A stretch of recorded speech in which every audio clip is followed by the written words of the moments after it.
हम आपको आदिवासी कहते हैं, वो आपको वनवासी कहते हैं। आदिवासी और वनवासी शब्द में क्या फर्क है?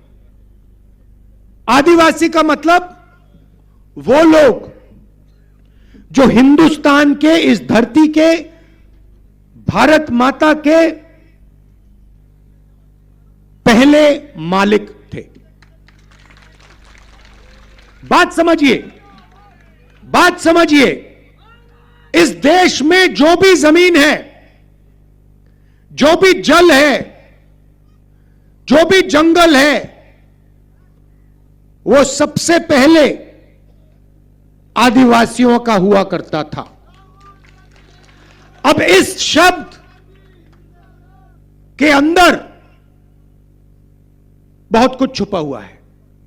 अगर हम आपको आदिवासी कहते हैं और अगर हम इस बात को मानते हैं कि आप इस देश के पहले मालिक हो, तो हमें आपको जमीन का, जल का, जंगल का अधिकार देना पड़ेगा। बीजेपी ने नया शब्द निकाला, धूमधाम करके, ढोल बजा के आपको कहते हैं आप आदिवासी नहीं हो, आप वनवासी हो।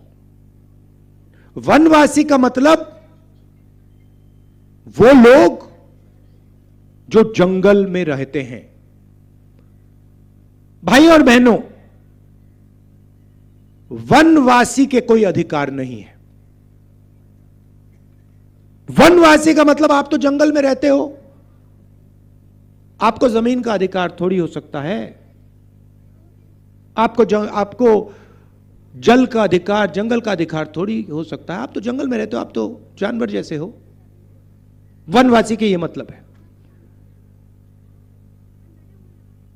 मैं आपसे पूछना चाहता हूं, आपने किसी बीजेपी के नेता को किसी जानवर पर, किसी कुत्ते पर पेशाब करते हुए देखा है? कभी नहीं देखा। मगर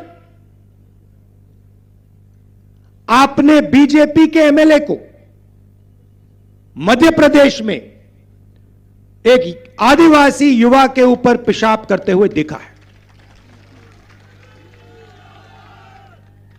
यह इनकी सोच है। आपको कहते हैं हिंदी सीखो, अंग्रेजी मत सीख लेना।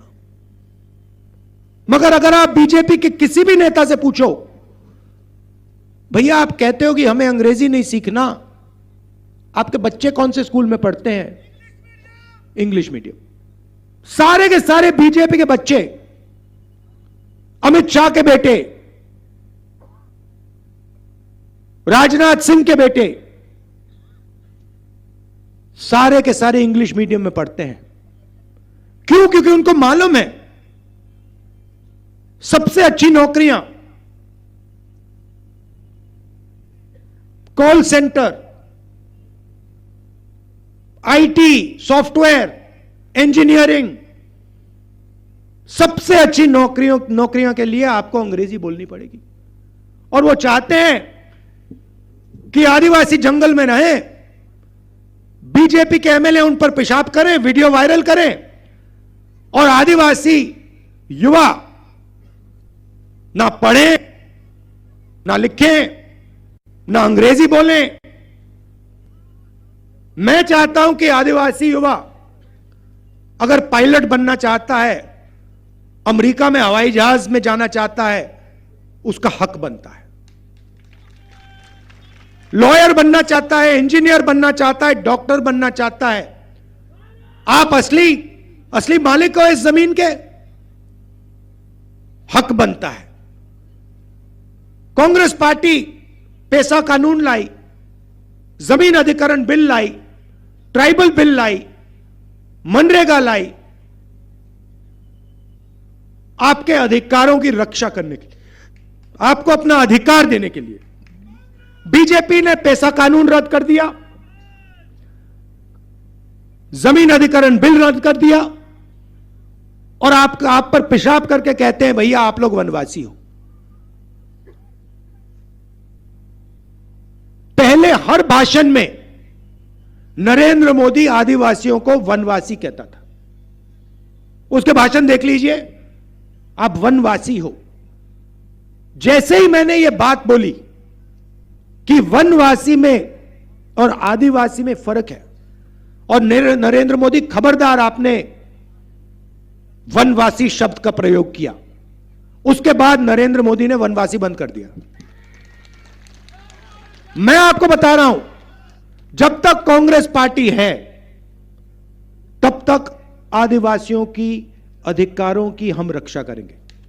आपके साथ खड़े होके आपके बच्चों को शिक्षा दिलवाएंगे, फ्री में स्वास्थ्य दिलवाएंगे, मुफ्त में स्वास्थ्य दिलवाएंगे, और आपका जो जमीन पर, जंगल पर, जल पर हक बनता है वो आपको दिलवाएंगे। तो ये हुई बात आदिवासियों की। अब चलिए पिछड़ों की बात करते हैं। देश में कम से कम 50% पिछड़े लोग हैं। ऑफिशियल रिकॉर्ड नहीं है, मगर लोग जानते हैं कि कम से कम 50% आबादी पिछड़ों की है। जिस दिन मैंने कहा, पार्लियामेंट हाउस में मैंने भाषण दिया और मैंने कहा कि देखिए, अगर हम पिछड़ों को, आदिवासियों को, दलितों को, गरीब जनरल कास्ट के लोगों को भागीदारी देना चाहते हैं, देश में अधिकार देना चाहते हैं, तो हमें दो चीजें पहले पता लगानी पड़ेंगी। सबसे पहले, किसकी कितनी आबादी है, आदिवासी कितने, दलित कितने, ओबीसी कितने, जनरल कास्ट के लोग कितने। सबसे पहले जाति जनगणना की जरूरत है।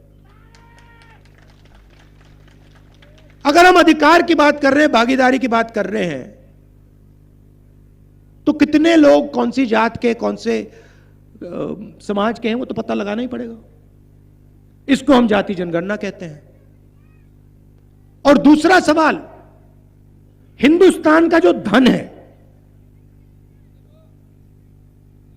सोने की चिड़िया का धन है, उसका कितना भाग आदिवासियों के पास है, कितना जनरल कास्ट के पास, कितना ओबीसी के पास, कितना दलितों के पास, यह पता लगाना पड़ेगा। इसके बिना देश आगे जा ही नहीं सकता। इसके बिना भागीदारी की बात करना बिल्कुल खोखला है। अगर हमें यह नहीं मालूम कि कितना धन किसके पास है और किसकी कितनी आबादी है, तो भागीदारी की बात कैसे करेंगे। तो मैंने पार्लियामेंट में साफ कहा कि भैया, पहला कदम देश का एक्सरे करना है। जैसे किसी को चोट लगती है, डॉक्टर के पास जाते हैं, कहते हैं भैया एक्सरे कराओ, टांग टूटी नहीं टूटी, हाथ टूटा नहीं टूटा। अब लोगों को दर्द हो रहा है, देश में आदिवासियों को, दलितों को, पिछड़ों को दर्द हो रहा है। लोगों को समझ नहीं आ रही बात, दर्द क्यों हो रहा है। इसलिए जाति जनगणना देश का एक्सरे है, यह पहला कदम है। अब मैंने यह पार्लियामेंट में बोला, नरेंद्र मोदी जी जाति जनगणना करिए। यूपीए के समय